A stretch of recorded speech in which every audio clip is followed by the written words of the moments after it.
नमस्कार दोस्तों, स्वागत है आपके अपने YouTube चैनल पर। आज हम आप सभी को क्रिसमस की कहानी और क्रिसमस क्यों मनाया जाता है और क्रिसमस से जुड़ी कुछ जानकारी आप सभी को बताने जा रही हूँ। क्रिसमस ईसाइयों का त्योहार है। ये यीशु मसीह के जन्म का उत्सव है जिसे ईसाई धर्म में ईश्वर का पुत्र कहा जाता है। ये त्योहार ईसा मसीह के जन्मोत्सव के रूप में मनाया जाता है। ये पर्व संपूर्ण विश्व में 25 दिसंबर को मनाया जाता है। इसे क्रिसमस इव कहते हैं।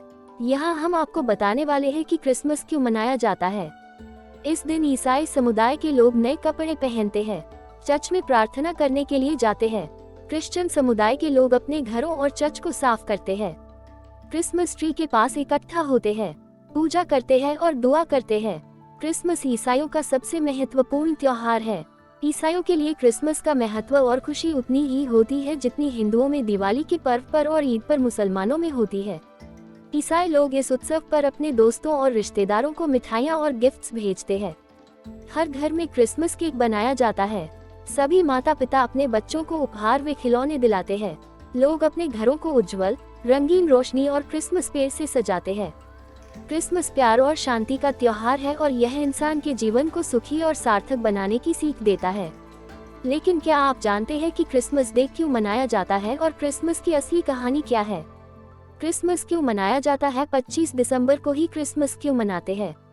क्रिसमस की कहानी। बहुत समय पहले नाजरत नामक एक जगह थी जहां मरियम मेरी नाम की एक महिला रहती थी। वह बहुत मेहनत थी और दूसरों के लिए भी अच्छी थी। वह यूसुफ नामक एक आदमी से प्यार करती थी जो एक बहुत अच्छा युवा था। एक दिन ईश्वर ने एक संदेश के साथ गैब्रियल नामक परी को मरियम के पास भेजा।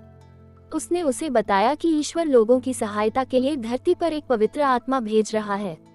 वह आत्मा मैरी के बेटे के रूप में पैदा होगी और उसे यीशु नाम देना। मैरी यह सुनकर चिंतित हो गई कि उसके अविवाहित होते हुए ये कैसे हो सकता है।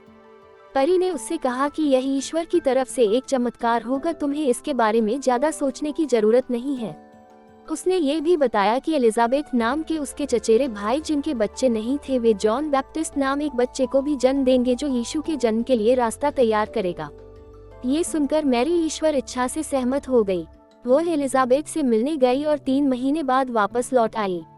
तब तक वह गर्भवती हो चुकी थी। इससे यूसुफ चिंतित था और उसने मरियम से शादी नहीं करने के विचार शुरू किए। लेकिन एक रात सोते समय एक परी यूसुफ को सपने भी दिखाई दी। उसने उसे ईश्वर की इच्छा के बारे में बताया। यूसुफ अगली सुबह उठा और उसने फैसला लिया कि वह मैरी को अपनी पत्नी बना लेगा। शादी के बाद यूसुफ और मरियम बेथलेहम चले आए। जब वे वहां पहुंचे तो उन्होंने पाया कि वहां भीड़ बहुत थी और उनके रहने के लिए वहां कोई जगह नहीं बची।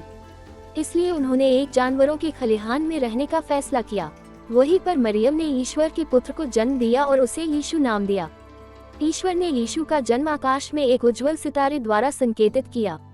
दुनिया के विभिन्न हिस्सों के बुद्धिमान पुरुषों ने इस सितारे के महत्व को समझ लिया था। उन्होंने यीशु के जन्म स्थान तक पहुंचने के लिए उस तारे का पालन किया। वे बच्चे और उसके माँ बाप के लिए उपहार लेकर आए। बेथलेहम के अन्य हिस्सों में जहाँ चरवाहे अपने जानवर चरा रहे थे, स्वर्गदूत उन्हें अच्छी खबर देने लगे। उन्होंने दुनिया पर पवित्र आत्मा का स्वागत करने के लिए गाने गाए और यीशु के जन्म का आनंद लिया।